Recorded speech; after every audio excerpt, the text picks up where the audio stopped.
When undertaking any supporting of research, there has to be an acknowledgement from your manager that is going to take time.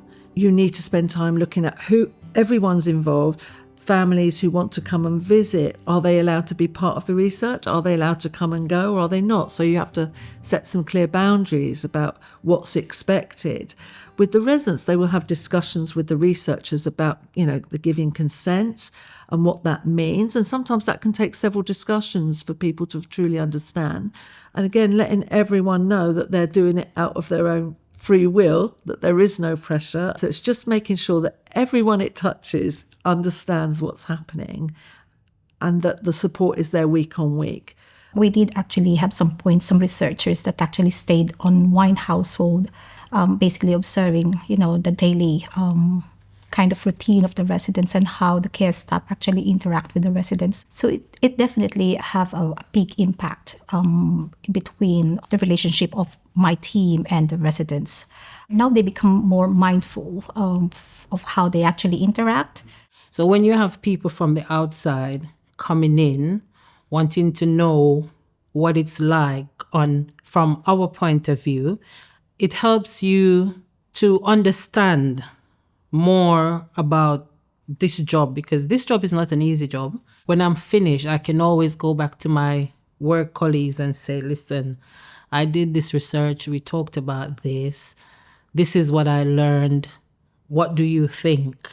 The advice I would give if you want to come and do research here or anywhere, make sure you don't come with the attitude like you're going to get everything that you want.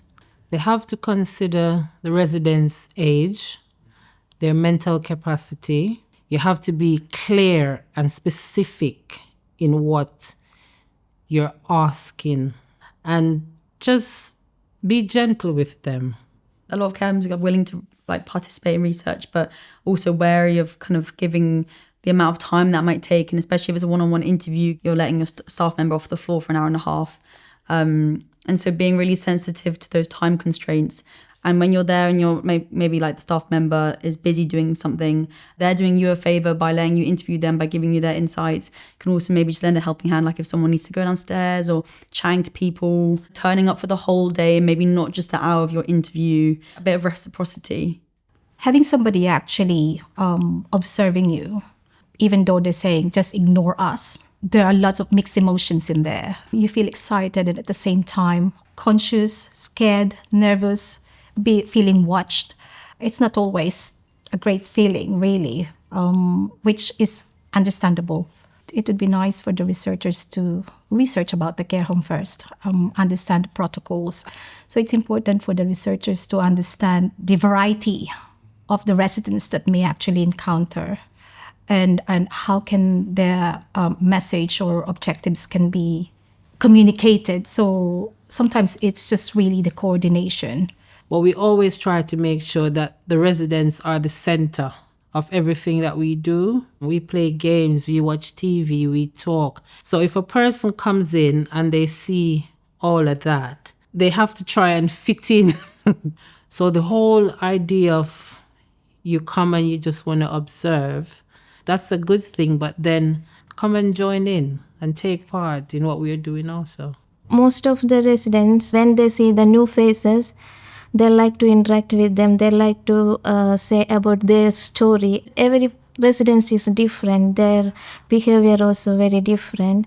Some days they will say, I don't want to see them. I don't want to talk to them. So I think the most important thing is the patience when they talk.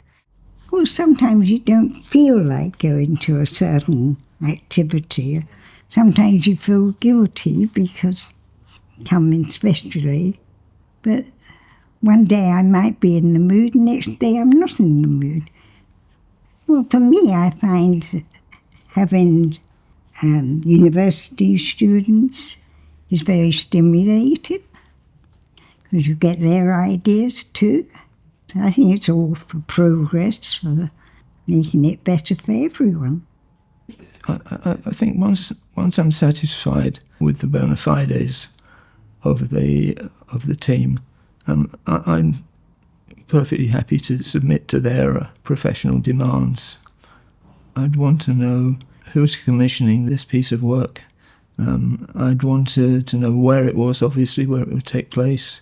I'd need to consider any safety issues. I'd want to know where the results of the research were going. I'd want to satisfy myself that the research would be conducted in a professional manner. You know, where else would it likely to be made available? Once I'm satisfied, if you need me to do that, then I will, and I'm always pleased to participate in research work. Well, they should know what they're looking for, because it may not be apparent on looking at us. The reason that some residents might be mistakenly judged is that they have sensory defects, and so may not look as if they are responsive to people around them, which would be true, but it doesn't mean you can't have a conversation with them.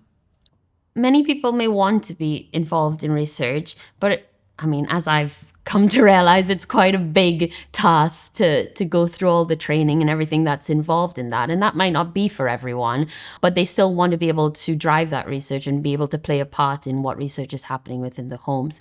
And I think that there's tons of ways that could be a possibility. I think it's important that not only front of house team members get involved, but team members throughout the home get involved. And I also think, there is space for residents to be co-producers and residents to actively participate in how care is researched. Yeah, I get a little bit of a kick out of it. One's outlook on life, I think, is important as I sort of wind my way around the future. It does give me a bit of a lift. I'd like to think that I volunteered as part of a team that found a cure for Parkinson's.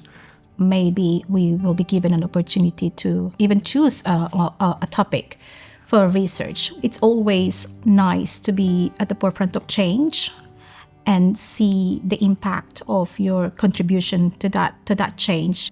I think that not speaking to us directly is the way things are done, without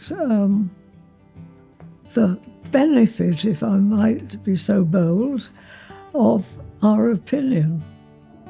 There's lots of opportunities to get involved in research as a co-producer. There's lots of planning that goes in ahead of time, and they need to talk to professionals to make sure they're asking the right questions in the first place.